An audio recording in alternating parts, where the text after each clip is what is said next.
सहनौ भुनक्तु सह वीर्यं करवावहै तेजस्विनावधीतमस्तु मा विद्विषावहै। ॐ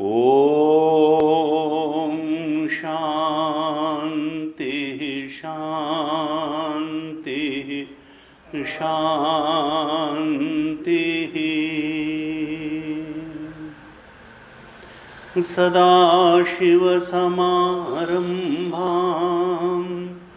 शङ्कराचार्यमध्यमाम् अस्मदाचार्यपर्यन्तां वन्दे गुरुपरम्पराम्। अज्ञानतिमिरान्धस्य ज्ञानाञ्जनशलाकया चक्षुरुन्मीलितं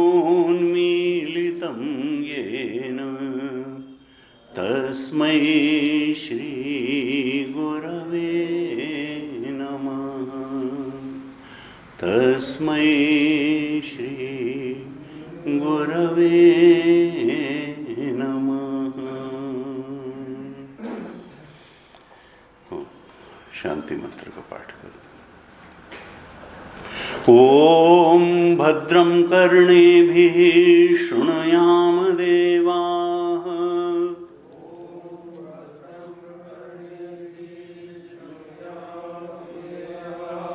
भद्रं पश्येमाक्षभिर्यजत्राः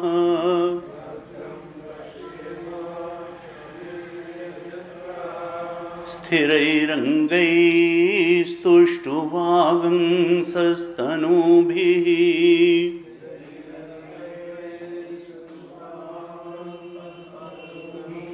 व्यशेम देवहितं यदायुः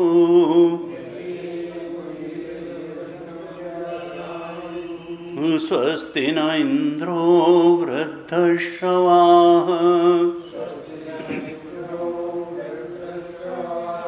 स्वस्ति नः पूषा विश्ववेदाः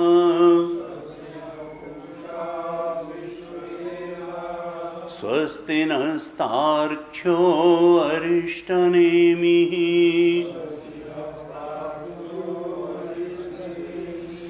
स्वस्ति नो बृहस्पतिर्ददातु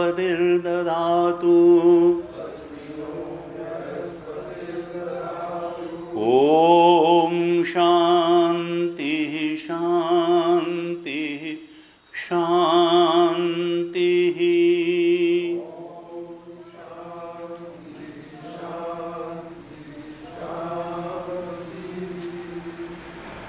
मंगलाचरण के 2 श्लोकों का पाठ करते हैं। प्रज्ञानांशु प्रतानैः स्थिरचरनिकर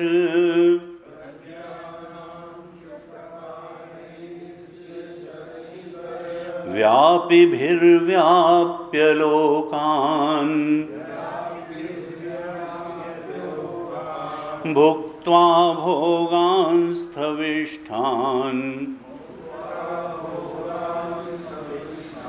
पुनरपि धिषणोद्भासितान् कामजन्यान्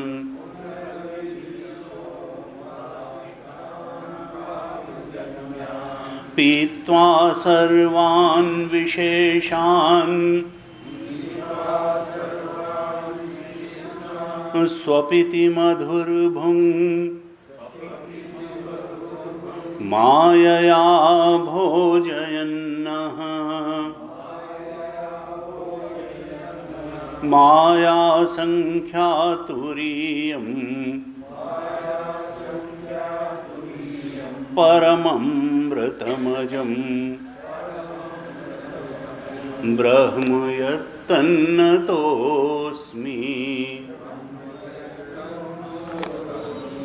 यो विश्वात्मा विधिज विषयान् प्राश्य भोगांस्तविष्ठान्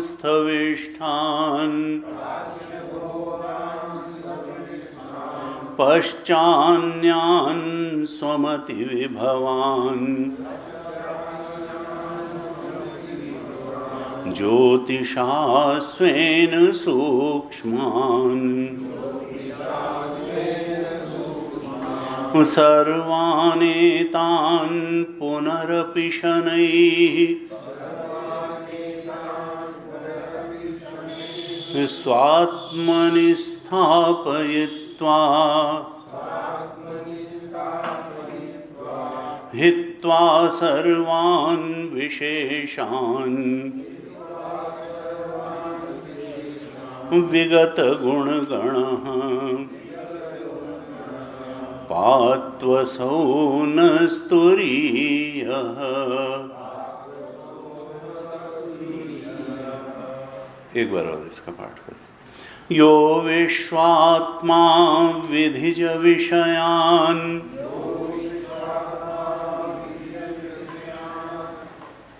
प्राश्य भोगांस्थविष्ठान्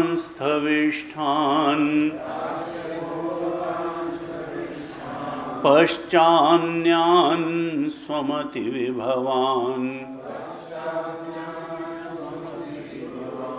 ज्योतिषा स्वेन सूक्ष्मान् सर्वानेतान् पुनरपि शनैः स्वात्मनि स्थापयित्वा हित्वा सर्वान् विशेषान् विगतगुणगणः पात्वसौ न स्तुरीयः।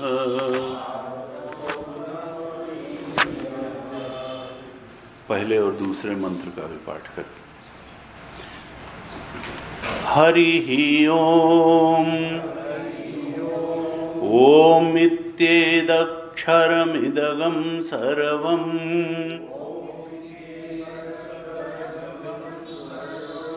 तस्योपव्याख्यानम्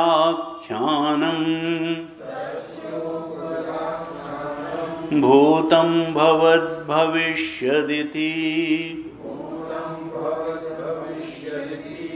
सर्वमोंकार एव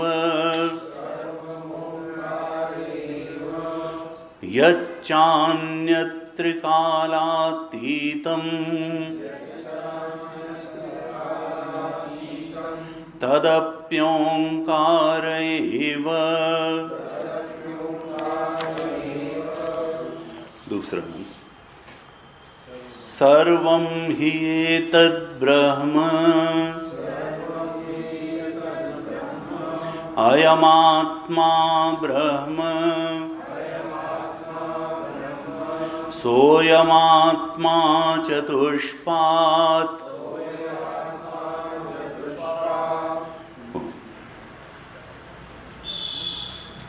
सर्वम ही एतद् ब्रह्म। देखिए दूसरे मंत्र में उपनिषद के तो हर मंत्र में और हर संदेश में अद्वैत बोध निहित है।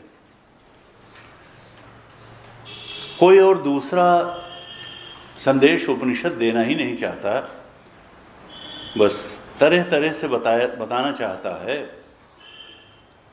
कि सर्वम खलु इदम ब्रह्म, सब कुछ ब्रह्म ही है।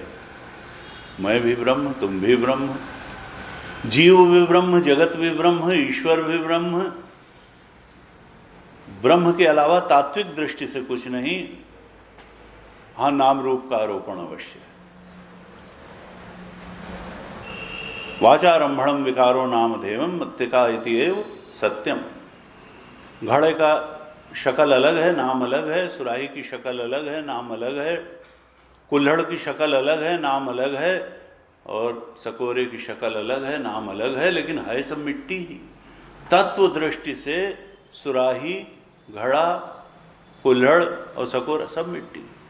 वाचार वो जो है बाकी नाम रूप का आरोपण है, तत्व तो मिट्टी ही है।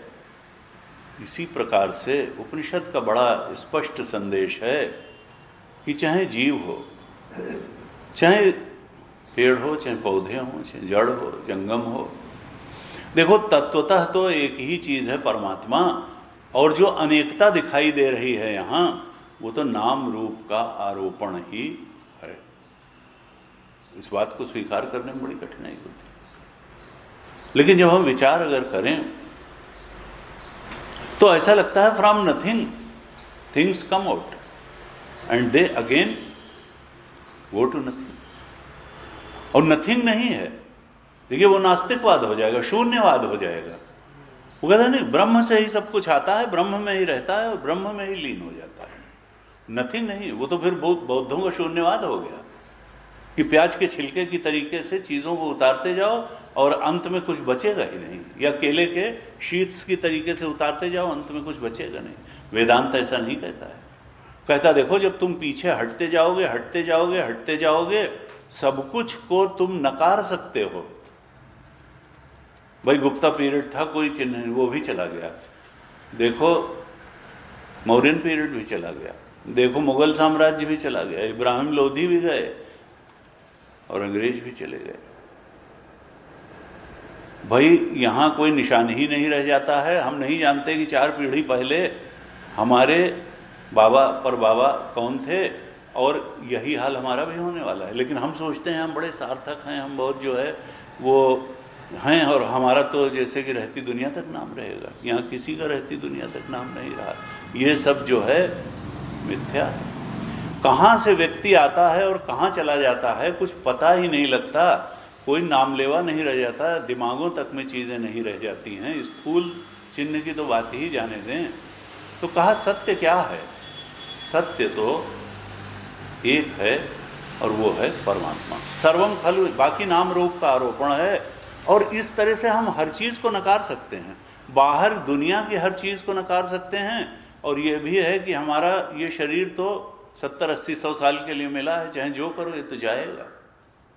विचार भी बदलते हैं, भावनाएं भी बदलती हैं, यहाँ कुछ भी स्थिर नहीं है। सब कुछ को हम नकार सकते हैं कि ये बदलने और मिटने वाला है, लेकिन जो नकारने वाला है उसको कैसे नकारेंगे? जो जानता है कि सब कुछ बदलने और मिटने वाला है, वेदांत कहता है वो बदलने और मिटने वाला नहीं है।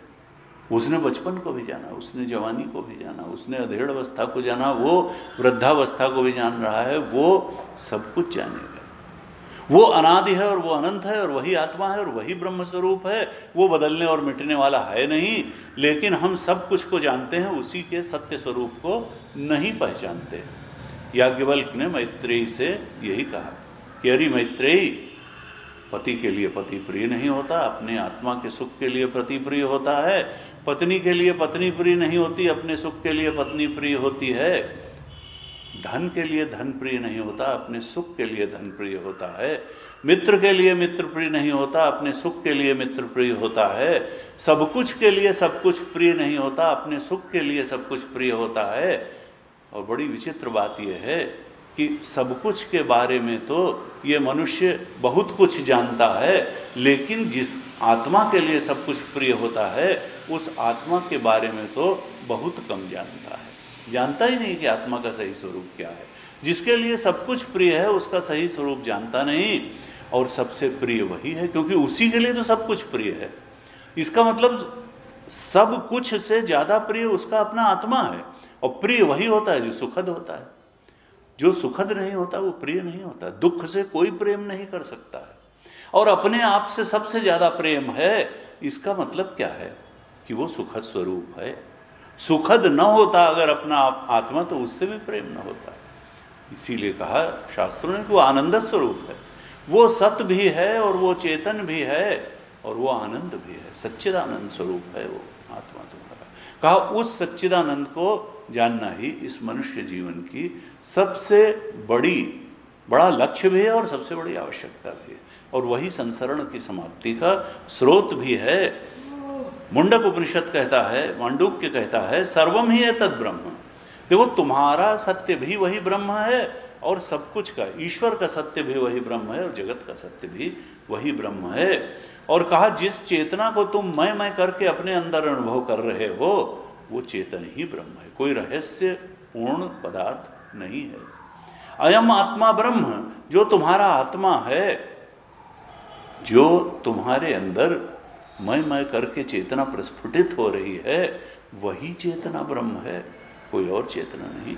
बस उसके ब्रह्म स्वरूप को तुमने पहचाना नहीं, तुम तो उसको शरीर और मन में कैद मान करके बैठे हो। वास्तविकता यह है कि शरीर में आत्मा नहीं है, दुनिया में भी आत्मा नहीं है। आत्मा में शरीर है, आत्मा में दुनिया है।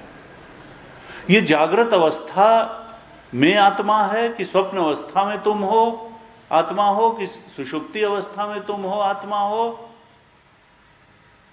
कि तुम में जागृत अवस्था है, तुम में स्वप्न अवस्था है, तुम में सुषुप्ति अवस्था है, इस बात पर विचार करना पड़ेगा कि हम जागृत अवस्था में हैं कि जागृत अवस्था हम में है, हम स्वप्न अवस्था में है या स्वप्न अवस्था हम में है, हम सुषुप्ति अवस्था में है या सुषुप्ति अवस्था हम में है।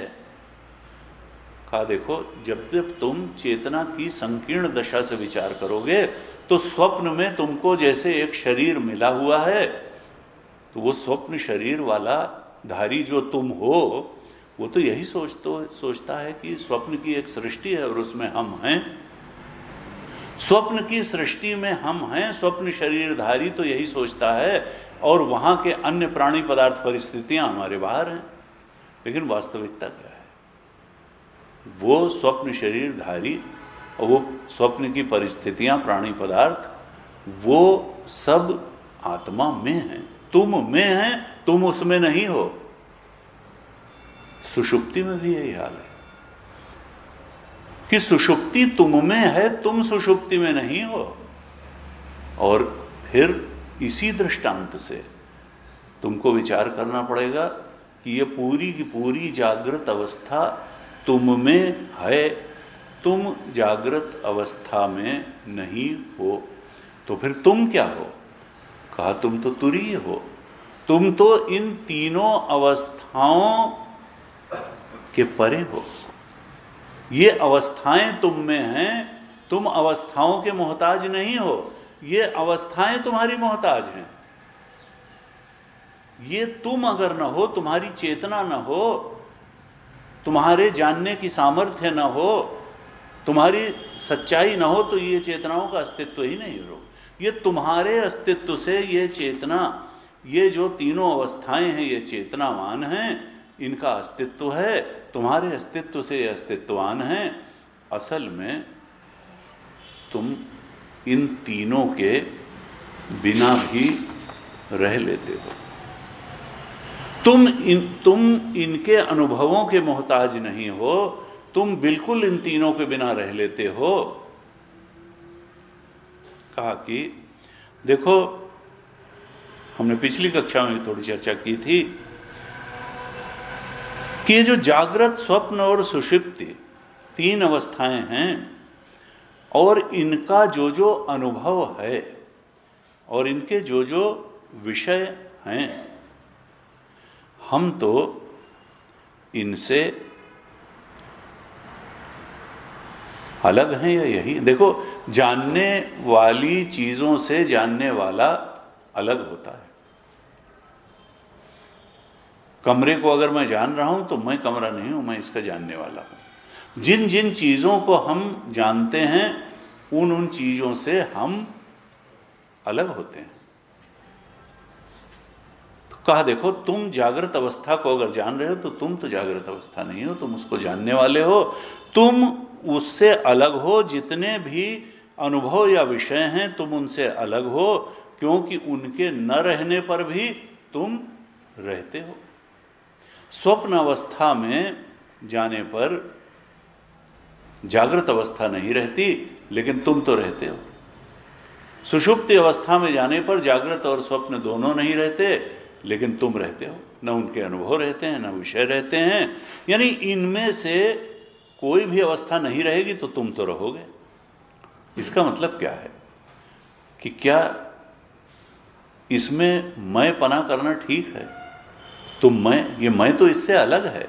जागृत स्वप्न सुषुप्ति अवस्थाओं से जो तुम्हारा मैं है ये कुछ अलग है, कुछ और है। उसी को शास्त्र कह रहा है तुरीय है, चौथा है। ये तीन में तुम्हारा आईनेस नहीं है।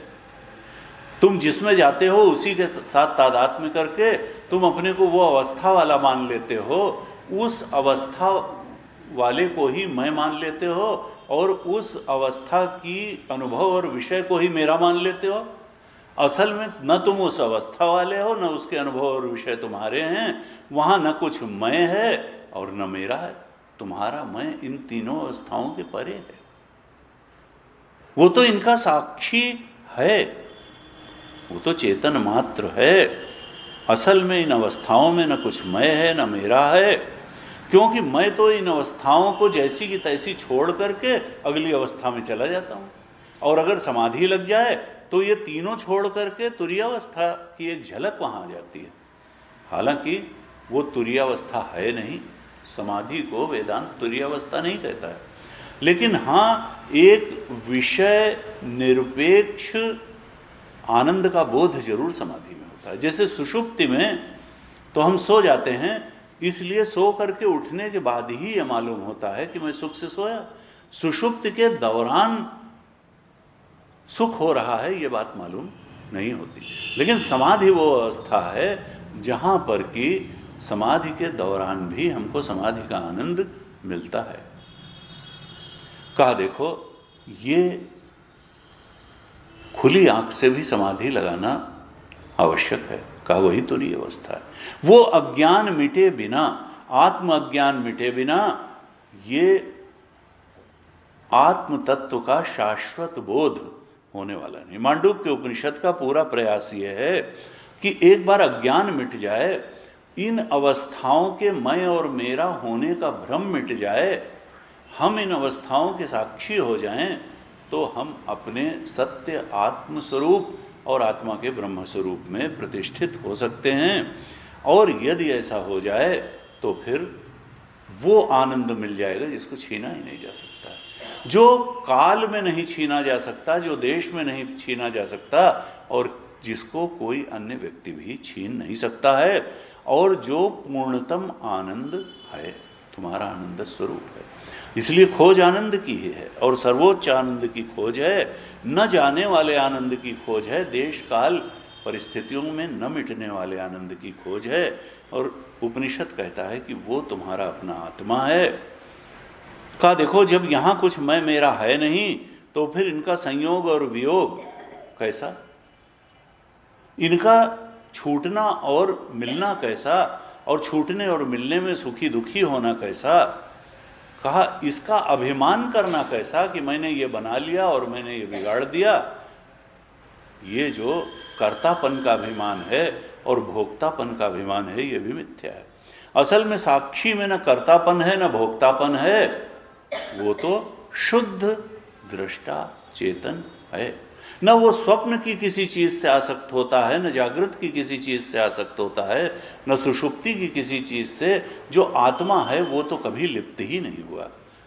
तो फिर जो हमने पहला श्लोक पढ़ा था, किसके लिए कहते हैं कि ये व्यापिभिर भुक्त्वा भोगांस्तविष्ठान, कौन है जो जागृत अवस्था में स्थूल भोगों को भोगता है, जो स्वप्नावस्था में सूक्ष्म भोगों को भोगता है, और जो सुषुप्ति में मधुर भोग है, आत्मा के ही आनंद को भोगता है। जागृत अवस्था में बाह्य इंद्रियों के माध्यम से स्थूल भोगों को भोगता है, स्वप्नावस्था में अंतः इंद्रियों के माध्यम से वासनामय सृष्टि से उत्पन्न वासनामय भोगों को ही भोगता है, और सुषुप्ति में केवल अहरह ब्रह्म गमयति, रोज रोज हम अपने आत्मा में डुबकी लगा करके आते हैं। इसीलिए डीप स्लीप में सबसे ज़्यादा रिलैक्सेशन होता है। जागृत का सुख उतना बड़ा नहीं है, स्वप्न का सुख उतना बड़ा नहीं है जितना सुषुप्ति का सुख होता है, क्योंकि वो आत्म सुख का आनंद लेकर के हम आते हैं। बिना सोए किसी का काम चल नहीं सकता, इसीलिए अहरह ब्रह्म। उपनिषद ने कहा रोज रोज हम अपने ब्रह्मस्वरूप में गोता लगा करके फ्रेश होकर के आ जाते हैं। कोई नाटक ड्रामा देखना, कोई पिक्चर देखना, कहीं घूमना फिरना हमको उतना फ्रेश नहीं कर सकता है जितना डीप स्लीप करती है। क्यों? उपनिषद ने कहा आहरः ब्रह्म, आनंद स्वरूप में वो गोता लगाना है, वो विषय के आनंद का रिलैक्सेशन नहीं है, वो तो स्वरूपानंद का रिलैक्सेशन है, आत्मानंद का रिलैक्सेशन है। इसलिए लेकिन बस दिक्कत क्या है कि वहां पर अज्ञान बना रहता है, नहीं तो सोते और ज्ञान हो जाता। फिर इतनी साधना की और इतने श्रवण मनन निधिध्यासन की आवश्यकता ही नहीं थी, सोने में ही हमको अपने आत्मस्वरूप का ज्ञान हो जाता और हम हमेशा उतने ही रिलैक्स रहते। लेकिन ये अज्ञान का जो पर्दा है वो सुषुप्ति में भी रहता है। इस अज्ञान के पर्दे को तोड़ने के लिए सारा प्रयास है, सारा उपनिषद है, सारा श्रवण मनन निधिध्यासन है, सारी कारिकाएं हैं। कहा देखो ये जो अवस्थाओं का अभिमान है ये तो झूठा है। हम जागृत अवस्था के अभिमानी हैं, ये तो झूठ है। हम स्वप्न अवस्था के अभिमानी हैं, ये भी झूठ है। हम सुषुप्ति अवस्था के अभिमानी हैं, ये भी झूठ है। तुम अभिमानी हो ही नहीं, तुम तो तुरीय हो, तुम तो इन अभिमानियों, ये तो जीव है जो अभिमानी है, ये जीवाभास है जो जागृत अवस्था में स्थूल भोगों को भोग रहा है, चिदाभास है। ये आत्मा का बुद्धि में पड़ा हुआ जो प्रतिबिंब है, जो जीव है, जो चिदाभास है, जो अभी हम अपने को मान के बैठे हैं कि हम जीव हैं। कभी शरीर से वही चेतन संयुक्त होता है तो कहता है हम जीने मरने वाले हैं, और मन से संयुक्त होता है तो कहता है हम सुखी दुखी होने वाले हैं, बुद्धि से संयुक्त करता है तो कहता है हम मान अपमानित महसूस करने वाले हैं। ये मरने जीने वाला, ये सुखी दुखी होने वाला, ये मान और अपमान होने वाला, अरे उपाधि के ये गुण हैं। ये चेतन में को तो इसका स्पर्श भी नहीं होता है, ये शरीर जीता मरता है, ये मन सुखी दुखी होता है, ये बुद्धिमान अपमान से ग्रस्त होती है। चेतन तो साक्षी ही बना रहता है। लेकिन जब चेतन आसक्त हो जाता है तब फिर वो मरने जीनों को अपने ऊपर उड़ता है, सुखी दुखी होने को उड़ता है, मान अपमान की को अपने ऊपर उड़ता है। और है कैसा? वो तो साक्षी मात्र, वो तो तुरीय है।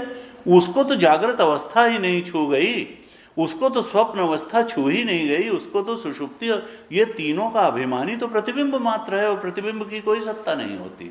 वो तो चिदाभास है जो इसका अभिमानी बनकर बैठता है, वो तो जीव है जो इसका अभिमानी बनकर के बैठता है और फिर संसरण में फंसता है, एक अवस्था से दूसरी अवस्था, जागृत से स्वप्न, स्वप्न में सुषुप्ति, सुषुप्त से फिर जागृत, फिर स्वप्न। इन अवस्थाओं में वो जीव टहलता रहता है और इनके सुख दुख को भोगता रहता है, जबकि उसका वास्तविक स्वरूप क्या है? वो तो तुरीय है। वो तो ये अवस्थाएं उसकी तुरीय की छाती पर खेल रही हैं, लेकिन वो इनका अभिमानी बन जाने के कारण इनमें फंस जाता है और अपने स्वरूप के बोध में प्रतिष्ठित नहीं होता। स्वरूप कैसा है? कहा परमम अमृतम अजम, वो तो परम अमृत स्वरूप है, उससे श्रेष्ठ कुछ है नहीं, वो तो उससे अधिक आनंददायक कुछ है नहीं, उसके परे कुछ नहीं है। अरे वो तो ब्रह्म है। कहा यत्तन्नतोस्मि, वो तो तुरीय है, वो तो इन तीनों के परे चौथा है। लेकिन वो चौथा है क्या वास्तव में? कहा नहीं, माया संख्या तुरीयम। ये चौथा कहना भी माया संख्या है, वास्तव में तो वो चौथा है ही नहीं। क्यों? क्योंकि ये जो तीनों अवस्थाएं हैं ये उस तुरीय चेतन में कल्पित अवस्थाएं हैं। अब कल्पित अवस्थाओं की कौन सी संज्ञा दी जा सकती है? कल्पित से क्या जो सच्ची वस्तु है उसकी संख्या का निर्धारण किया जा सकता है? एक व्यक्ति आया, रस्सी पड़ी थी, उसने कहा सांप है, दूसरे ने कहा नहीं माला है, तीसरे ने कहा नहीं डंडा है, चौथे ने कहा नहीं जलधारा है, पांचवें ने कहा नहीं ये धरती में कुछ क्रैक आ गया है, भूछिद्र है। पांच आदमी ने पांच चीज। तो अब कहो कि रस्सी क्या है, तो पांच आदमी तो कहो छठी चीज है रस्सी। अरे नहीं, रस्सी तो रस्सी है। ये जो काल्पनिक चीजें लोगों ने अपनी अपनी दृष्टि के हिसाब से बनाई कि नहीं, एक ने कहा सांप है, माला है, भूछिद्र है, डंडा है, जलधारा है, ये काल्पनिक जो प्रतीति मात्र चीजें हैं उनसे सत्य की संख्या नहीं दी जा सकती है कि वो चौथी है। ये अवस्थाएं जो हैं ये तो कल्पनाएं हैं और इस कारण से ये जो 3 कल्पित संख्याएं हैं, इनके कारण उसको चौथा ने फिर भी समझाने के लिए उसको तुरीय कहा, समझाने के लिए तुरीय कहा। लेकिन वास्तविकता क्या है कि अवस्थाएं कैसी हैं, उस तुरीय के परिप्रेक्ष्य में ये अवस्थाएं मिथ्या हैं, ये तो सत्य है नहीं। हमने परिभाषा करी थी कि अपने अधिष्ठान के अत्यंता भाव में अगर किसी चीज कोई वस्तु भासमान होती है तो उसको मिथ्या कहते हैं। अब तुरीय अवस्था में आत्मा में वास्तव में इनका कोई अस्तित्व नहीं। आत्मा की जीव की दृष्टि से जागृत अवस्था भी है, स्वप्न अवस्था भी है, सुषुप्ति अवस्था भी है, लेकिन तुरीय आत्मा की दृष्टि से ये तीनों हैं ही नहीं, उसमें लीन हो जाने वाली हैं। कहा मिथ्याभूत जो अवस्थाएं हैं उनका मिथ्या जीव से ही संबंध है, उनका वास्तविक आत्मा से कोई संबंध नहीं, क्योंकि ये अवस्थाएं भी मिथ्या हैं और जीव भी मिथ्या है। जीव की दृष्टि से इन अवस्थाओं का बड़ा महत्व है। मिथ्याभूत जीव की दृष्टि से मिथ्याभूत अवस्थाओं में का संबंध है, जो जीव चेतन है उसका ही इन अवस्थाओं से संबंध है।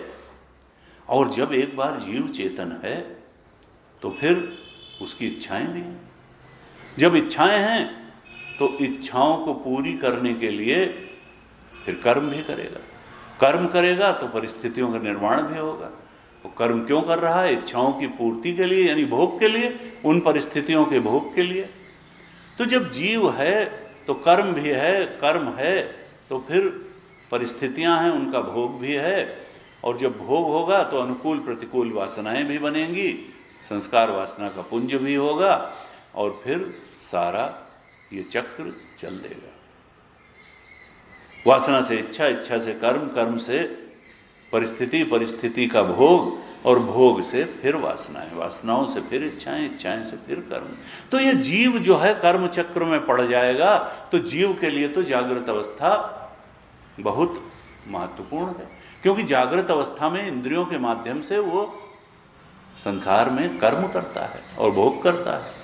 और स्वप्न में जब स्वप्न के संस्कार उभर करके आते हैं तो स्वप्न में वो मानसिक सृष्टि में जो परिस्थितियां हैं उनका भोग करता है। यानी जागृत अवस्था भी भोग देने के लिए है, स्वप्न अवस्था भी भोग देने के लिए है, और सुषुप्ति अवस्था भी भोग देने के लिए ही है। इन तीनों अवस्थाओं का भोग देने के अलावा और कोई पर्पज ही नहीं है, कोई उद्देश्य ही नहीं है जागृत। और किसको भोग देने के लिए? आत्मा को। नहीं, आत्मा तो आनंद स्वरूप है, उसको किसी भोग की आवश्यकता नहीं है, वो तो आनंद स्वरूप है। ये जीव को जो कर्म, वासना और संस्कार लिए हुए जन्म जन्म से यात्रा कर रहा है, उस वासना और अज्ञानजन्य वासना के बंधन में पड़े हुए जीव को सारे भोगों की आवश्यकता है, और भोग के लिए कर्म की भी आवश्यकता है।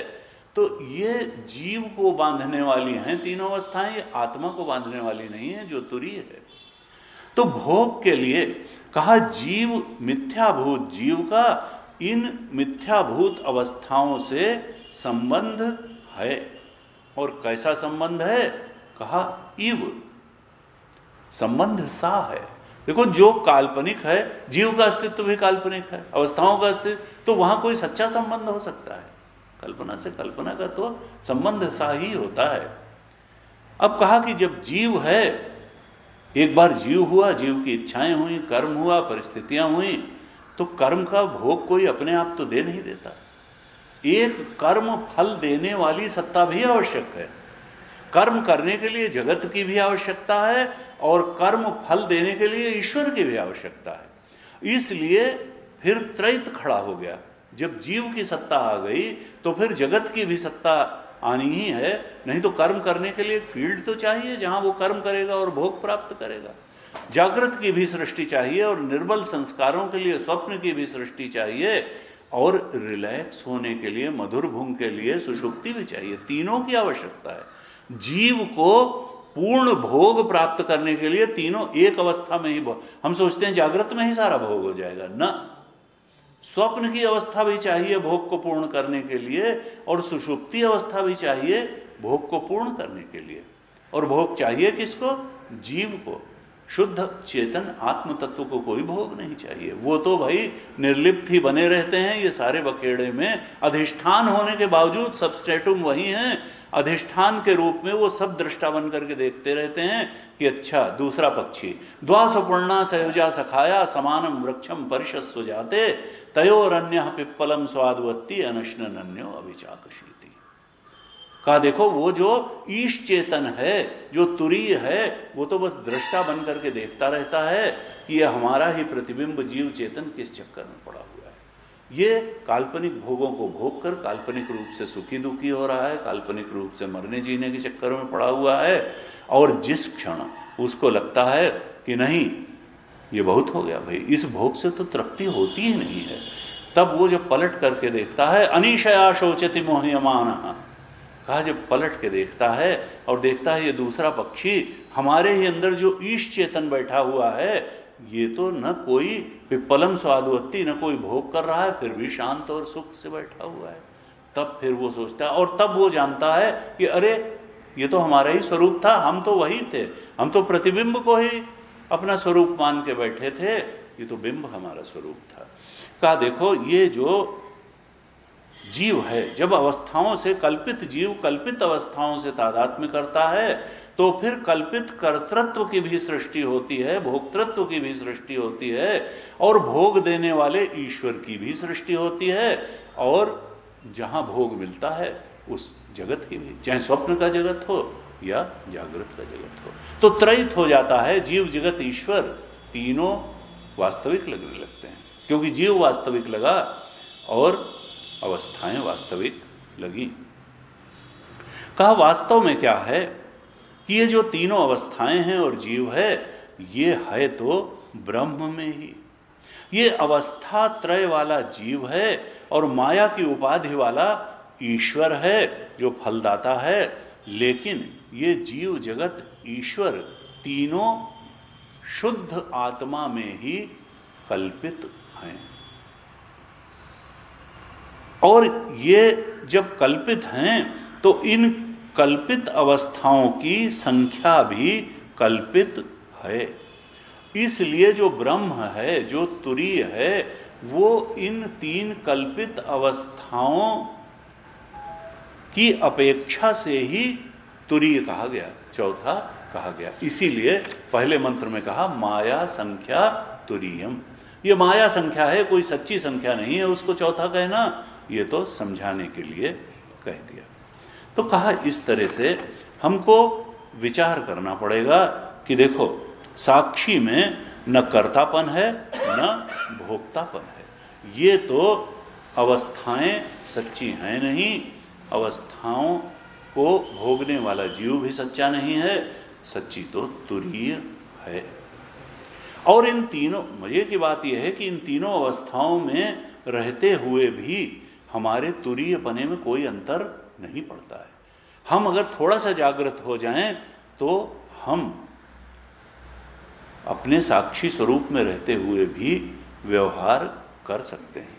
ये जानते हुए भी व्यवहार कर सकते हैं कि ये व्यवहार करने वाला जीव कुछ बहुत सच्चा नहीं है, ये सुखी दुखी होने वाला बहुत सच्चा नहीं है। तो उपाधि सुखी दुखी हो रही है, मन सुखी दुखी हो रहा है, बुद्धि मान अपमान से ग्रस्त हो रही है, शरीर सुख दुख शीत उष्ण से ग्रस्त हो रहा है, हम तो साक्षी हैं।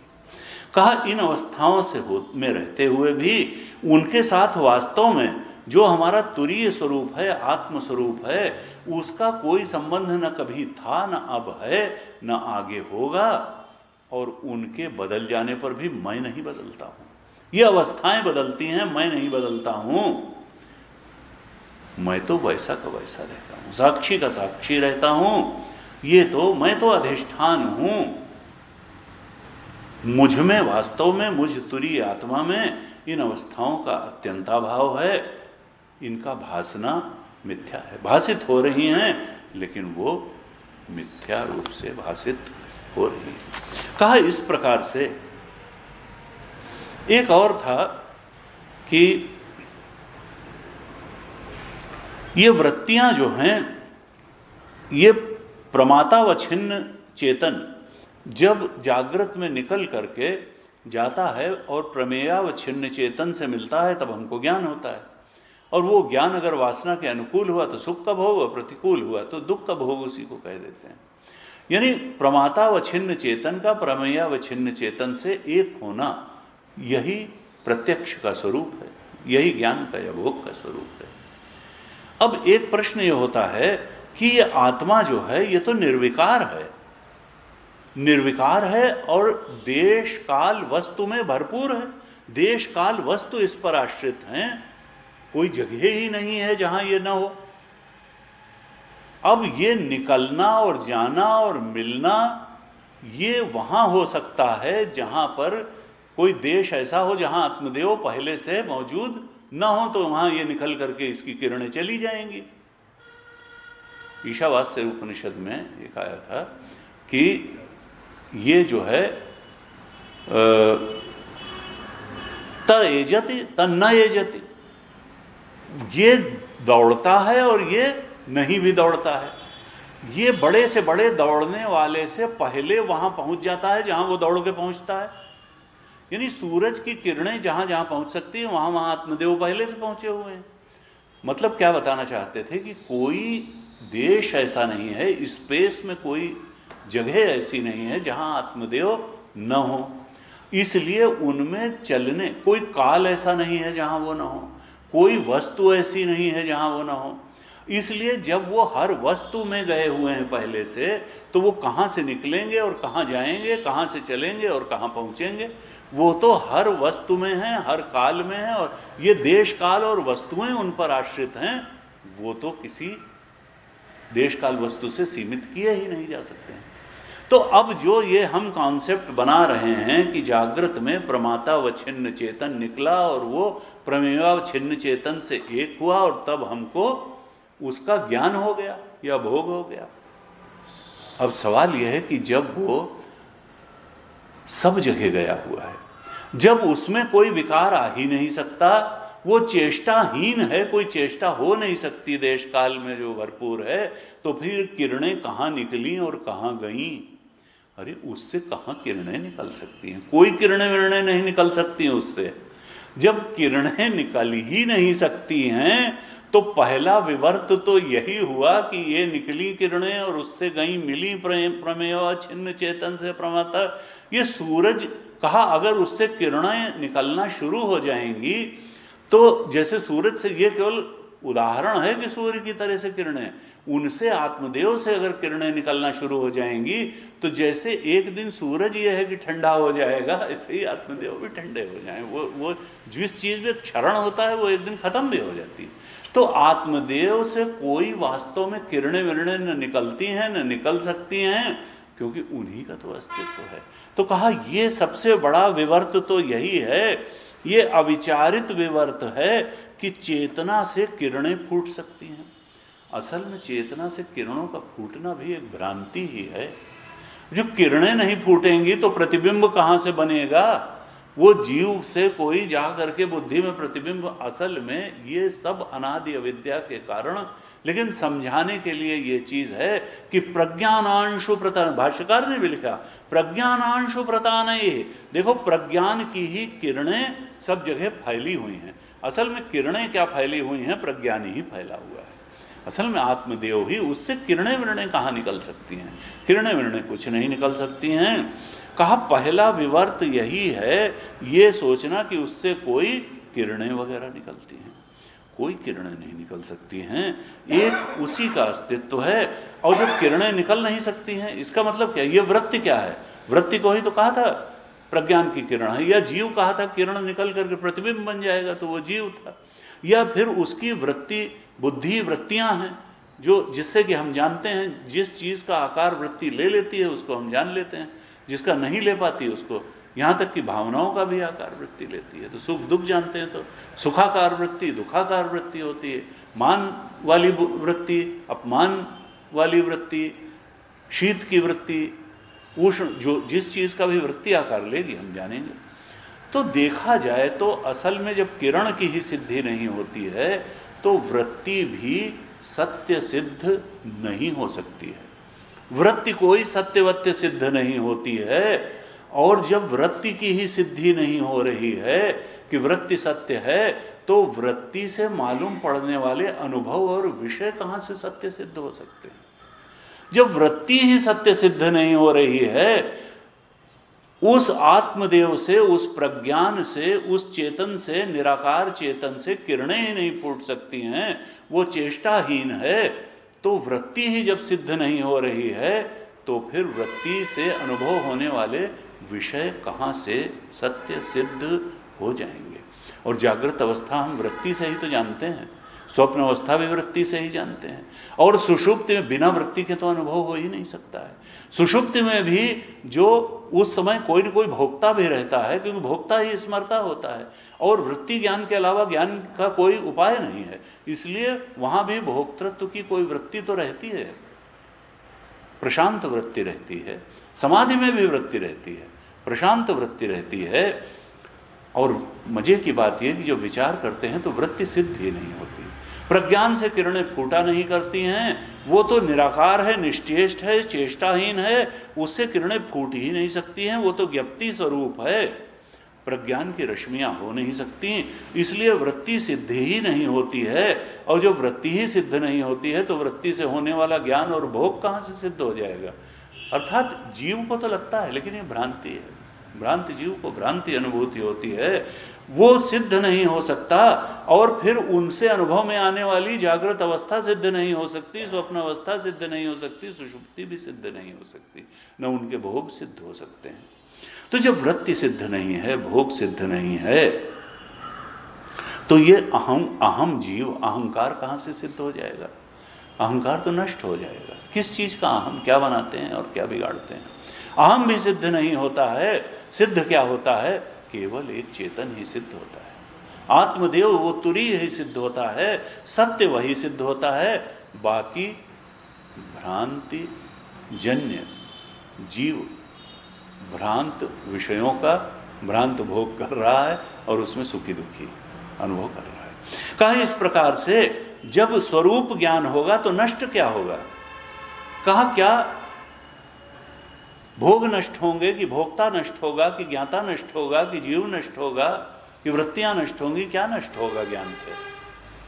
कहा देखो, ज्ञान से तुम्हारा जो भोक्ता है वही नष्ट होगा, अहम नष्ट नहीं होगा। अहम का जो वास्तविक स्वरूप है सच्चिदानंद आत्मा, वो तो बना ही रहेगा, उसको नष्ट करने का कोई उपाय नहीं है। हाँ, जो तुमने भोक्ता होने की भ्रांति डाल रखी है, वो भोक्ता पने की भ्रांति नष्ट हो जाएगी। और भोक्ता पने की भ्रांति नष्ट हुई नहीं कि भोग के लिए ही तो सारा कर्म किया जाता है, कर्ता पने की भ्रांति तो अपने आप नष्ट हो जाएगी। भोग के लिए ही तो सारा कर्म होता है, कर्ता पने की भ्रांति तो अपने आप नष्ट हो जाए। जैसे ही भोक्ता, जैसे ही इस अहम का भोक्ता स्वरूप नष्ट हुआ, तो सच्चिदानंद स्वरूप सामने आ गया और कर्ता स्वरूप तो अपने आप नष्ट हो गया। अब साक्षी स्वरूप से ही इस आभासी बाधित वृत्ति से, बाधित अंतःकरण से ज्ञानी व्यवहार प्रारंभ कर देता है। उसका भोक्ता स्वरूप नष्ट हो गया और फिर कर्ता स्वरूप भी नष्ट हो गया। कर्ता भोक्ता मान नहीं रहा है, अब आत्म स्वरूप में स्थित हुए बाधित वृत्ति से, बाधित अंतःकरण से, और उसका व्यवहार कहते हैं वो और सुंदर हो जाता है, वो और अच्छा व्यवहार हो जाता है, क्योंकि अब वो लोक कल्याण, जैसे गीता में कहा भगवान ने कि मुझे कोई काम नहीं, मुझे कुछ पाना नहीं है, लेकिन लोक संग्रह में वापी, लोक संग्रह के लिए ही मैं कार्य करता हूँ। नानवाप्तम अवाप्तव्यम, इस संसार में तीनों लोकों में कुछ भी मेरे लिए प्राप्त करने योग्य नहीं बचा है, फिर भी मैं कर्म करता हूँ। इस प्रकार से कहा कि देखो, जो सत्य है वो तो तत्व ही है, तुरीय परमात्मा ब्रह्म आत्मा ही सत्य है। और हमारे सारे ग्रंथ यही कहते हैं। कई लोगों ने ऐसा मान लिया है कि भागवत जी एक राजाओं की कहानियों का पुलिंदा है, लेकिन भागवत जी क्या कहते हैं? भागवत जी में कहा, प्रारंभ में ही कहा, वदन्ति तत्त्वविदः तत्व यज ज्ञानम अद्वयम ब्रह्मेति परमात्मेति भगवानेति शब्दते। कहते हैं वदंति तत्त्वविदः, जो तत्वविद हैं, ज्ञानी हैं, जिन्होंने सत्य को जान लिया, जो जीव जगत ईश्वर के त्रैत के ऊपर उठ गए, जो अवस्थाओं के मिथ्यात्व को जान लिया, भोक्तृत्व के मिथ्यात्व को जान लिया, वो ऐसे जो तत्वविद हैं वो एक तत्व को ही सत्य कहते हैं। वदंती, और तत्व किसको कहते हैं? तत्वविद। वदंती तत्वविदा तत्व यज ज्ञानम, अद्वय ज्ञान को ही तत्व कहते हैं। यानी तत्व का स्वरूप क्या है? ज्ञान स्वरूप है या चेतन स्वरूप है। चेतन और ज्ञान एक ही बात है। चेतन अगर ना हो तो ज्ञान कैसे होगा? जड़ को तो ज्ञान होता नहीं, पत्थर को कोई ज्ञान नहीं। जड़ और चेतन में यही अंतर है। चेतन कौन है? ये नहीं कि जो बोलता है, जो ऐसे और डेड बॉडी ना, जो अपने होने को भी जानता है और दूसरे के होने को भी जानता है। वेदांत में चेतन की यह परिभाषा है, जो अपने होने को भी जानता है और दूसरे के होने को भी जानता है वो चेतन है, और जो न अपने होने को जानता है न दूसरे के होने को जानता है वो जड़ है। तो कहा कि वदंति तत्त्वविदा तत्व यज ज्ञानम अद्वयम, जो अद्वय ज्ञान है, जिसके अलावा दूसरी प्रज्ञानम ब्रह्म, जिसके अलावा दूसरा कुछ है ही नहीं। वदंति तत्त्वविदा तत्व यज ज्ञानम अद्वयम, जो अद्वय ज्ञान है उसी को तत्व कहते हैं, तत्वविद। और उसी के और नाम क्या कहे जाते हैं? ब्रह्मेति परमात्मेति भगवान इति शब्द थे। उसी को कुछ लोग ब्रह्म नाम से उसी अद्वय तत्व को कहते हैं ब्रह्मेति परमात्मेति, कुछ उसी को परमात्मा कहते हैं ब्रह्मेति परमात्मेति, और कुछ उसी को भगवान कहते हैं। कुछ उसी अद्वय तत्व को, ज्ञान तत्व को परमात्मा कहते हैं, कोई ब्रह्म कहते हैं, कोई भगवान। देखिए भागवत जी में कितना स्पष्ट कहा। ये नहीं कहा कि देवकी पुत्र कृष्ण जो है बस वही सब कुछ है ना, कृष्ण का वास्तविक स्वरूप। वो तो कहा कि संभवामि आत्म माया, माया मनुष्यम हरिम। तुलसीदास जी ने भी सुंदर कांड के मंगलाचरण में कह दिया, ये जो राम दिखाई देते हैं जैसे, ये माया मनुष्यम हैं। माया से उस ब्रह्म चेतन ने ये रूप धारण कर लिया है। ये माया मनुष्यम है, मनुष्य मनुष्य नहीं है। ये मत समझ लेना उनका मनुष्य आकार देख करके कि ये मनुष्य हैं। और गीता में कहा संभवामि आत्म माया, मैं अपनी आत्मा को अपने वश में ले करके एक शरीर, जब मैं इतनी बड़ी सृष्टि बना सकता हूं तो अपने लिए एक शरीर तो बना ही सकता हूं, लेकिन उस शरीर को देख करके तुम अपने जैसा शरीर मत समझ लेना। वो तो शरीर में आने पर भी अपने ब्रह्म स्वरूप में स्थित है। कहा वो ब्रह्मेति परमात्मेति भगवान इति शब्दते। ये चाहे ब्रह्म कहें, भगवान कहें, परमात्मा कहें, राम कहें, कृष्ण कहें, दुर्गा कहें, जो भी नाम दें, लेकिन उसका स्वरूप क्या है? स्वरूप ऐसा है तुरीय, और हमारा भी स्वरूप वही है। भगवान ने पूरी गीता इसीलिए बोली कि ये जीव अपने सत्य स्वरूप में प्रतिष्ठित हो जाए और इस तरह से सारे कष्टों और दुखों से बच जाए। तो ये कहा कि स्वरूप ये है। कहते हैं दूसरा मंत्र देख लें, आज इसको खत्म कर दें, नहीं तो ये मंगलाचरण ही चलता रहेगा।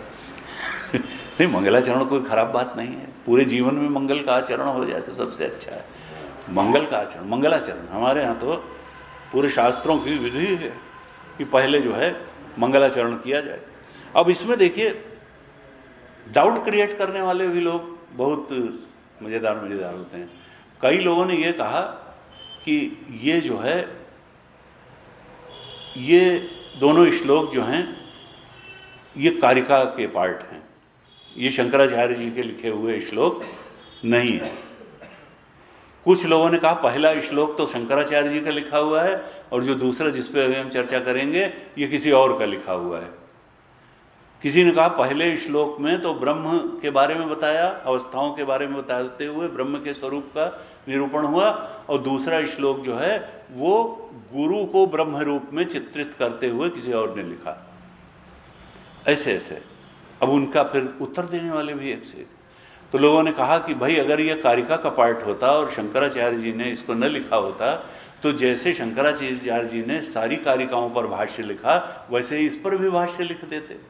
तो चूंकि उन्होंने इस पर भाष्य नहीं लिखा, इसका मतलब क्या है कि कारिका का पार्ट तो नहीं है, और उसकी शैली जो है वो भी भगवान शंकराचार्य की शैली से बहुत मिलती है इनके श्लोकों की।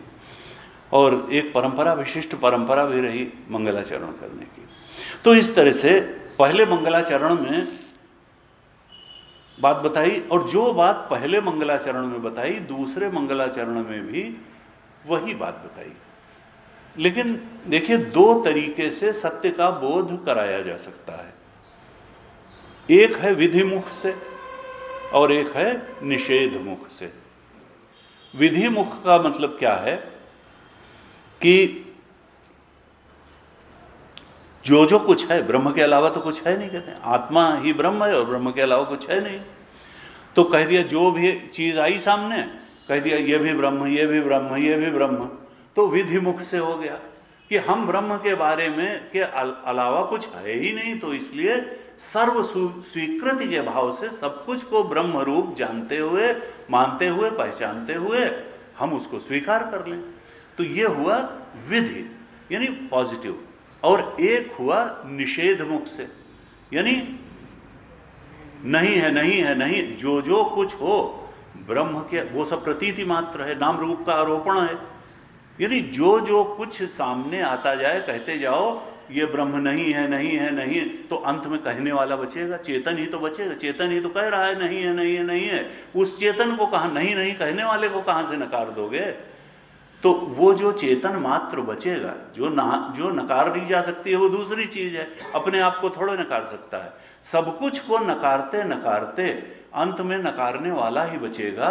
और नकार कोई सब कुछ को तो जड़ कह सकता है, अपने आप को कौन जड़ कहेगा, अपने आप को कौन नकारेगा?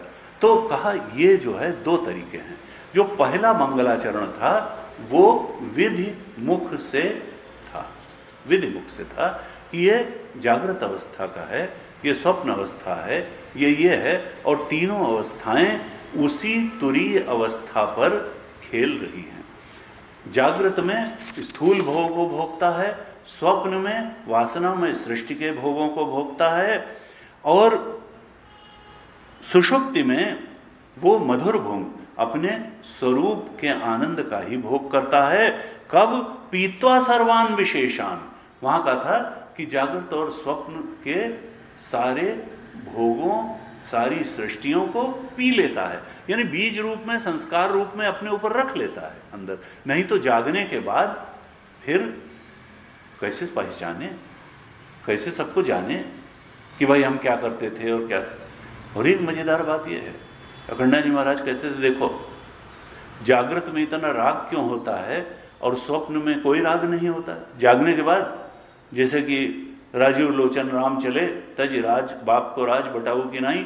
राम जी ऐसे चल दिए पिताजी का राज्य छोड़ के, जैसे कोई राहगीर धर्मशाला छोड़ के चल देता है। तो कहा हम भी इसी तरीके से स्वप्न को छोड़ करके चल देते हैं जैसे हमारा इससे कोई मतलब नहीं था। और जागृत में जब आते हैं तो कहते हैं नहीं, इससे तो पूरा मतलब है भाई, यहाँ हमारा जॉब है, यहाँ हमारा घर है, यहाँ हमारे संबंधी हैं, यहाँ हमारा सब कुछ है। बड़ा राग है जागृत अवस्था के प्राणी पदार्थ परिस्थिति से, बहुत राग है। और स्वप्न के प्राणी पदार्थ परिस्थिति से कोई राग ही नहीं होता। जबकि मालूम है कि जैसे जागृत अवस्था में आए हैं स्वप्न और सुषुप्ति के बाद, वैसे ही स्वप्न में भी जाएंगे और सुषुप्ति में भी जाएंगे। लेकिन ये एक ऐसी बात है कि दो अवस्थाओं की प्राणी पदार्थ परिस्थितियों के बारे से कोई राग ही नहीं है, और एक ही अवस्था के प्राणी पदार्थ परिस्थितियों से खूब राग है। इसका कारण ये है कि देखो सुषुप्ति में तो पीत्वा सर्वान विशेषान हो जाता है, कोई विशेष वहां है ही नहीं जिससे कि राग हो। तो राग के लिए कोई वो विशेष से ही तो राग होता है कि ये है, ये हमारे पति हैं, ये हमारा मकान है, ये हमारी गाड़ी है, ये हमारा जॉब है। तो ये जो है विशेष से ही राग होता है। वहां तो पीत्वा सर्वान विशेषान है, तो इसलिए सुषुप्ति में तो कोई अवसर ही नहीं है राग होने का, क्योंकि विशेष कोई आ ही नहीं, भोक्ता तक लीन सा हो जाता है। कौन राग करे और किससे राग करे विशेष। अच्छा, स्वप्न की बात क्या है? स्वप्न में विशेष होते हैं और भोगने वाला भी होता है, लेकिन वहां हम कुछ इंतजाम करके नहीं आते कि देखो जब अगली बार आएंगे तो फिर इसी वाले मकान में रहेंगे और इसी वाले बाथरूम में नहाएंगे, और बाथरूम की टोंटी भी ऐसी होनी चाहिए, क्योंकि जाना तो है, ये तो जानते हैं कि स्वप्न में तो जाएंगे फिर जाएंगे। तो वहां कोई इंतजाम करके अरे हो गया, वहां जो सुख और दुख की परिस्थिति हुई रही, और जागृत में सारा इंतजाम। तो अखंडानंद महाराज कहते थे, देखो स्वप्न से भी उतना ही राग हो जाए हमको जितना जागृत से है, अगर स्वप्न के प्राणी पदार्थ परिस्थितियों में उसी प्रकार से स्थायित्व हो जाए जैसे जागृत में होता है। चूंकि वहां प्राणी पदार्थ परिस्थितियों में स्थायित्व नहीं है, केवल इस कारण वहां राग नहीं होता है। नहीं, हम उतना ही राग कर लें स्वप्न के भी प्राणी पदार्थ परिस्थितियों में जितना जागृत के प्राणी पदार्थ परिस्थितियों में करते हैं। केवल चूंकि मालूम है कि वहां हम चाहे जैसा मकान बना के आएंगे अगली बार मिलने नहीं है वैसा, चाहे जैसे दोस्त बना के आएंगे, चाहे जैसी नौकरी लगा के आएंगे, चाहे जितनी तैयारी करके आए, अगली बार वैसा मिलना ही नहीं है। तो इसलिए जो है वहां राग ही नहीं होता है। अब ठीक है, अगली बार तो सब कुछ नया नया मिलेगा, तो क्या उसके लिए परेशान हुआ जाए? नहीं तो हम खूब परेशान होते। तो कहा कि देखो ये है, अब यहां ये है। अच्छा, ये भी कहते हैं कि अगर स्वप्न और सुषुप्ति न होती तो जागृत को मिथ्या समझने का कोई दृष्टांत भी न मिलता। ये भगवान ने स्वप्न और सुषुप्ति है तीन अवस्थाएं इसीलिए, बल्कि हम अगर विचार करेंगे तो उनके मिथ्यात्व का विचार करके हम इसके मिथ्यात्व को भी समझ सकते हैं, अवस्था मात्र के मिथ्यात्व को समझ सकते हैं। तो कहा कि इस तरह से ये जागृत को समझने के लिए स्वप्न और सुषुप्ति को समझने की बड़ी आवश्यकता है। तो एक तो विधि मुख से हुआ मंगलाचरण, पीत्वा सर्वान विशेषान, पीत्वा सब पी करके ये सुषुप्ति में जाता है। और यहां दूसरे मंगलाचरण में क्या कहते हैं, इसका अर्थ थोड़ा देख लें।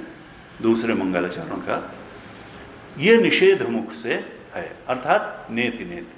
वहां तो था सर्वम खलु इदं ब्रह्म, और यहां नकार ने यहां क्या कहा, यो विश्वात्मा विधिज विषयान, तीनों अवस्थाओं का पहले थोड़ा थोड़ा उल्लेख किया। कहा यो विश्वात्मा। विश्वात्मा का अर्थ क्या है, जो जागृत अवस्था का अभिमानी है। विश्व का अर्थ है जागृत अवस्था का अभिमानी, या कहें जागृत अवस्था का भोग करने वाला है जो, और वो है कौन, वही चिदाभास, आत्मा का बुद्धि में पड़ा हुआ प्रतिबिंब जीव। जो चिद धातु, जो चिदाभास विश्वात्मा बन जाता है जागृत अवस्था में, जागृत अवस्था के भोगों को करने वाला बन जाता है। और वहां विश्वात्मा बन करके करता क्या है, विधिज विषयान प्राश्य भोगांस्थविष्ठान, वो भोग करता है स्थविष्ठान, जैसे उसमें कहा यानी स्थविष्ठान माने स्थूल भोग। विश्वात्मा जागृत अवस्था का अभिमानी बन करके, जागृत अवस्था के भोगों को भोगने वाला बन करके स्थविष्ठान भोगान, स्थूल भोगों को भोगता है। और ये स्थूल भोगों को भोगने का नियम क्या है, विधिज विषयान। विधि, विधि का मतलब क्या है, धर्म। धर्म जो है धर्म जनित, विधिज विषय, धर्म जो है विधि निषेध वाला होता है। धर्म ये करना है, ये नहीं करना है। धर्म जो है हमेशा विधि निषेध परक होता है। धर्माचरण क्या है कि ये बात करनी है, ये बात नहीं करनी है। चोरी से पैसा नहीं कमाना है, ईमानदारी से कमाना है। चोरी से कोई काम, या जो धर्म जिनको कहता है ये सदाचरण है और ये दुराचरण है। तो जो जो दुराचरण बताता है वो निषेध है, और जो जो सदाचरण बताता है उसको करना है, वो विधि है। विधि जो विषयान, अर्थात जब अपने पुण्य और पाप के भोग, जो धर्म का परिणाम पुण्य है, पुण्य कर्म का परिणाम, और अधर्म पाप कर्म का परिणाम, दोनों को भोगता है। पुण्य कर्म को भी भोगता है, पाप कर्म को भी भोगता है। विधिज विषयान, कर्म फल रूप भोगों को भोगता है। और वो कैसे हैं, विधिज हैं, पाप रूप भी हैं, पुण्य रूप, जो धर्म के अनुकूल हैं, धर्म के प्रतिकूल हैं। जो विधि और निषेध वाले, जो अपने कर्म फल रूप भोगों को भोगता है, स्थूल रूप में भोगता है, परिस्थिति के रूप में भोगता है, अनुकूल और प्रतिकूल प्राणी पदार्थ परिस्थितियों के संयोग वियोग के रूप में भोगता है और सुखी दुखी होता है। ये तो जागृत अवस्था का वर्णन किया कि वही चिद धातु, वही सार वस्तु, वही जीव, यह विश्वात्मा जो जागृत अवस्था में भोग करने वाला है, वो कर्म फल रूप धर्माधर्म संस्कार जनित जो कर्म फल रूप जो स्थूल भोग हैं उनको भोगता है प्राश्य, और भोग करके, प्राश्य का अर्थ है साक्षात अनुभव करके, उनको भोग करके पश्चात इसके बाद क्या करता है, अन्यान स्वमति विभवान, अन्य भोगों को भोगता है, इससे विलक्षण भोगों को भोगता है। वो विलक्षण भोग कैसे हैं, क्योंकि वो स्वमति विभवान, वो अपनी ही बुद्धि से उत्पन्न हुई सृष्टि के भोग हैं। स्वमति विभवान, वैभव अपनी ही चेतन स्वप्नावस्था में जाता है और स्वमति वहां अपने ही मन का वैभव दिखाई देता है, मन की ही पूरी सृष्टि हो जाती है। स्वमति विभवान, अपने ही अंतःकरण से, अपने ही मन के वैभव का स्वप्न में पूरा तेजस, इसीलिए स्वप्न अभिमानी को तेजस कहा, वहां अपने इस मन का तेज, इस पर पूरी मन की सृष्टि हो जाती है।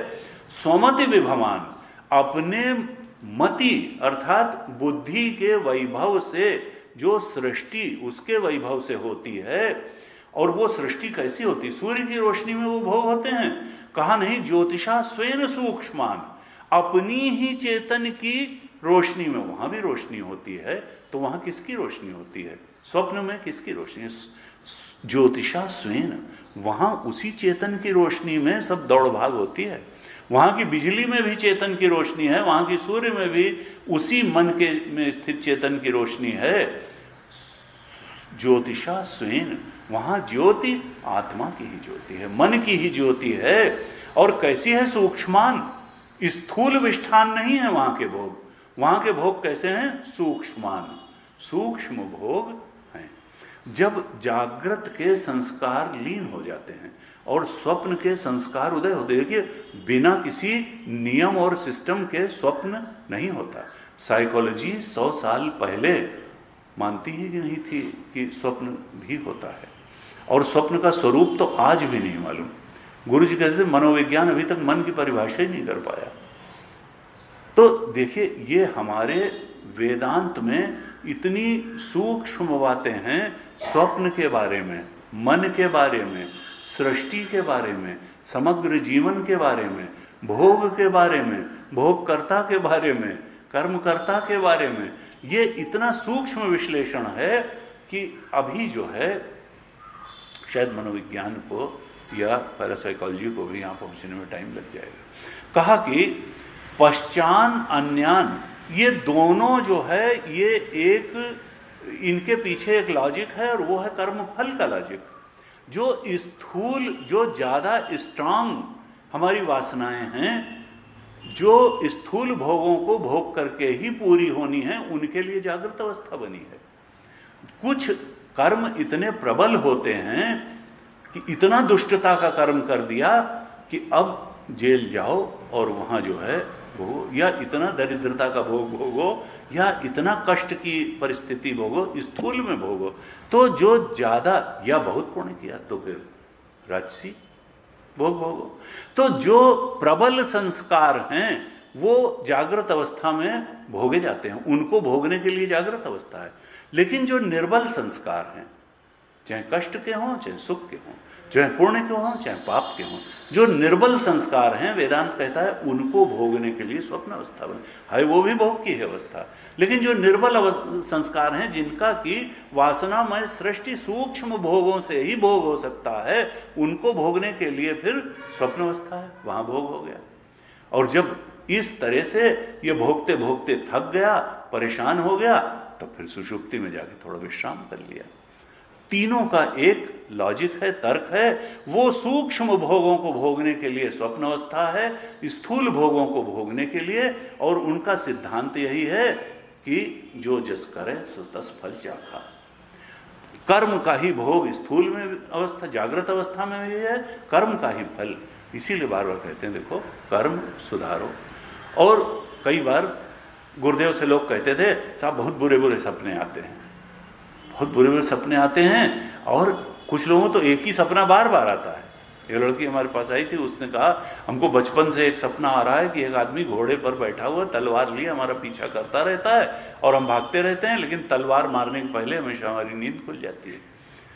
तो अब ये जो है बार बार, हमने कहा क्या करें इसको। हमने कहा भाई गुरुदेव कहते थे कि स्वप्न सुधारने के लिए तुमको जागृत सुधारना पड़ेगा, क्योंकि फ्री विल यही है, स्वप्न में फ्री विल है नहीं।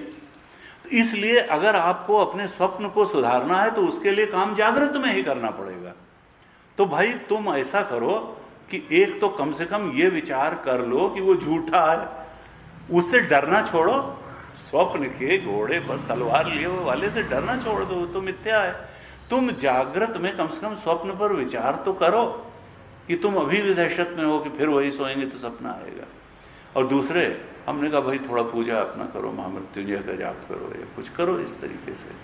तो कहा देखो, एक तो स्थूल भोगांस्थविष्ठान जागृत अवस्था में, और ज्योतिषा स्वेन सूक्ष्मान सूक्ष्म भोग हैं स्वप्न अवस्था में। और फिर कहते हैं सर्वान एतान पुनः अपि शनैः स्थापयित्वा हित्वा। कहा जो सर्वान एतान शनैः स्वात्मनि स्थ, अब क्या करता है कि ये जागृत के भोगों को भोग लिया, स्वप्न के भोगों को, सूक्ष्म भोगों को भोग लिया, जागृत के स्थूल भोगों को भोगा, फिर सर्वान एतान पुनः अपि शनैः स्वात्मनि स्थापयित्वा। अब सुषुप्ति में क्या होता है कि ये जागृत के जो संस्कार हैं और स्वप्न के जो संस्कार हैं, इन सारे संस्कारों और बीजों को लेकर के यही चेतन, यही चिद्धातु, यही चिदाभास, यही जीवात्मा, ये कहाँ गई? स्वात्मनि, अपने आप में चली गई। स्वात्मनि, अपने में ही लीन हो गई। स्वात्मनि स्थापयित्वा। सुषुप्ति में क्या हुआ कि जागृत और स्वप्न के सारे संस्कारों को लेकर के, क्योंकि अगर बीज रूप में न रहे तो जागृत में फिर वो पहचानेगा कैसे, और स्वप्न में स्वप्न के संस्कार जागृत कैसे होंगे? तो कहा वो रहते हैं बीज रूप में, सारे संस्कार रहते हैं, अज्ञान भी रहता है। उन सारे स्वप्न और जागृत के संस्कारों को लेकर के यह जीव अपने आत्मा में लीन हो जाता है। स्वात्मनि स्थापयित्वा, उस अज्ञान से उपहित आत्मा में ये लीन हो जाता है, सारे संस्कारों को लेकर के अपने आप में। स्वात्मनि स्थापयित्वा। अब यहां एक देखने की बात है कि देखो, उस सुषुप्ति में जाने के लिए ये जीव जागृत को भी छोड़ देता है और स्वप्न को भी छोड़, सारे विशेषों को, हित्वा सर्वान विशेषान, वहां जाने के लिए क्या करता है? छोड़ देता है। जागृत के भी सारे विशेष जो अनुभव हैं, विषय हैं, भोग हैं, सबको छोड़ देता है। स्वप्न के भी जो विशेष हैं, अनुभव हैं, विषय हैं, सबको छोड़ देता है। हित्वा सर्वान विशेषान, तब जाता है स्वात्मनि में। अब इसका मतलब क्या है कि सब कुछ छोड़ करके क्यों जा रहा है? अगर बहुत लगाव होता तो न जाता है इनको छोड़ करके। इसका मतलब इसको सबसे ज्यादा प्रेम अपने आप से है। वहां जाने के लिए ये जागृत के भी विशेषों को छोड़ता है, जागृत के अनुभवों को छोड़ता है, विषयों को छोड़ता है, स्वप्न के सारे विशेषों को छोड़ता है, और सब हित्वा सर्वान विशेषान स्वात्मनि स्थापित्वा, तब जाकर के अपने आप में स्थित होता है, सब छोड़ के। भाई लिए लिए नहीं जा सकता है। गुरु जी कहते थे भाई किसी दिन अगर तुम ये ट्राई करो कि हम जागृत अवस्था की यादें लिए हुए थोड़ा सोने जाएंगे, तो फिर सो चुके तुम। छोड़ के ही जाना पड़ेगा, जागृत का सब छोड़ के स्वप्न में, और स्वप्न और जागृत का सब छोड़ के ही डीप स्लीप में जाया जा सकता है, और सब छोड़ के ये सुषुप्ति में जाता है। इसका मतलब क्या है कि अपने आप से सबसे ज्यादा प्रेम है, क्योंकि दोनों सब विशेषों को छोड़ देता है अपने आप में स्थित होने के लिए। सबसे ज्यादा प्रेम इसको अपने आप से है, और इसका मतलब है कि आनंद स्वरूप अपना आपा ही है, उसके बिना नहीं रह सकता है। सब कुछ को छोड़ देता है, कहा सारे विषयों को, सारे दृश्यों को, सारे करण संघात को छोड़ देता है। आगे क्या कहा इसमें, हित्वा सर्वान विशेषान, कहा विगत गुण गणः, ये जो गुण हैं त्रिगुण से ही तो सब बना है, बुद्धि भी त्रिगुण से ही बनी है, सत्वांश से, मन बना है, ये शरीर बना है, ये जगत बना है, सब कुछ तो त्रिगुण का ही पसारा है, सतोगुण रजोगुण तमोगुण का ही तो सारा, उसके अलावा तो केवल आत्मा है। इन करण संघात और विषय सब गुणों के ही परिणाम हैं, इन्हें छोड़ करके वो चला जाता है। हित्वा सर्वान विशेषान विगत गुण गणः, कहा और वास्तव में इसका छोड़ना कहाँ होता है, देखो वहां तो बीज रूप में सब लेकर के जाता है, सुषुप्ति में, सुषुप्ति में बीज रूप में सब लेकर के जाता है और अज्ञान भी है वहां। तो असल में सुषुप्ति में तो विगत गुणगणा हुआ नहीं, विगत गुणगणा वास्तव में कब होगा, हित्वा सर्वान विशेषान वास्तव में कब होगा, जब ये अपने तुरीय आत्म स्वरूप को पहचानेगा, तब वास्तव में छोड़ना होगा। नेति नेति कब पूरा होगा, जब ये सुषुप्ति में नहीं जाएगा, वो तो एक आपेक्षित विगत गुणगणः है, आपेक्षित विशेषों का लीन होना है, वहां से तो बीज रूप में सारे विशेष पड़े ही हैं, फिर से निकल करके चले आएंगे जागृत और स्वप्न के रूप में।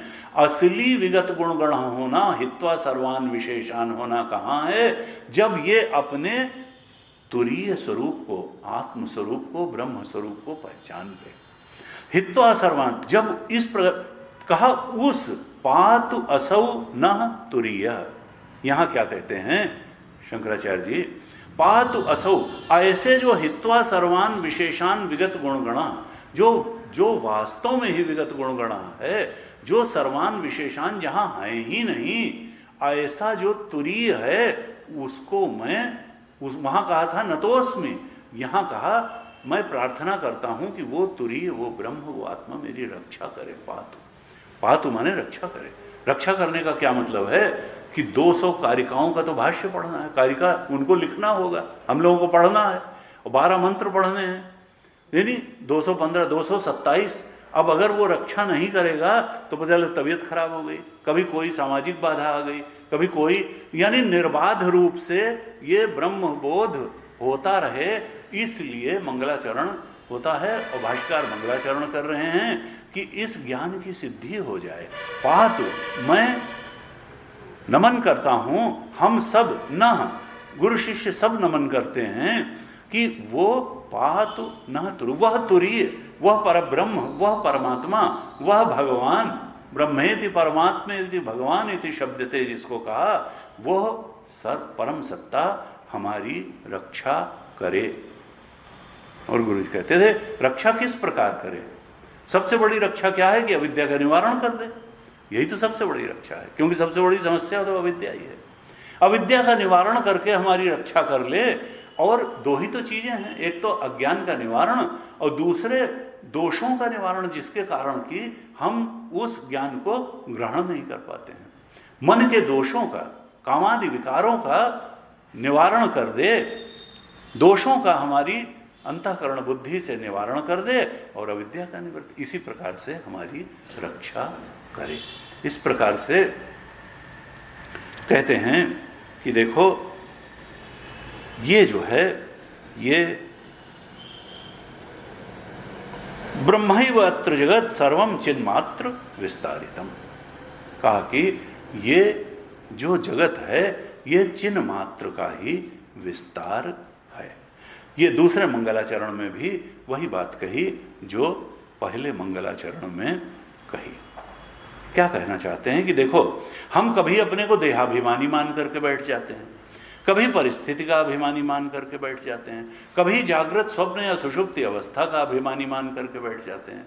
देखो, ये अभिमानी मानना ये जीव का कैरेक्टर है और ये मिथ्या है। अभिमानी नहीं है स्वरूप, भोक्ता स्वरूप नहीं है, कर्ता स्वरूप नहीं है, अभिमानी स्वरूप नहीं है। उपनिषद का पूरा प्रयास क्या है कि इस बोध में साधक प्रतिष्ठित हो जाए कि हमारा जो स्वरूप है वो तुरीय स्वरूप है, अवस्था त्रय के अतीत जो सच्चिदानंद स्वरूप आत्मा है, अयम आत्मा ब्रह्म और अयम आत्मा चतुष्पाद। ये चतुष्पाद तो समझाने के लिए है, असल में तुरीय जो चौथा पाद है वही अद्वैत है। उस चौथे के अद्वैत की सिद्धि बोध के लिए ये सारा प्रयास है। इसके बाद फिर एक प्रस्तावना भाष्य है, बड़ा अच्छा छोटा सा भाष्य है, शंकराचार्य जी का प्रस्तावना भाष्य है, मुश्किल से 12-15 लाइन का है, लेकिन बहुत अच्छा है। और वहीं से फिर पहले मंत्र की भूमिका भी बनती है। हम कल इस प्रस्तावना भाष्य पर विचार करेंगे। आज ही तक ओम पूर्णमदः पूर्णमिदं पूर्णात् पूर्णमिदच्यते पूर्णस्य पूर्णमादाय पूर्णमेवावशिष्यते। ओम शांति शांति शांति। हरि ओम श्री गुरुभ्यो नमः। हरि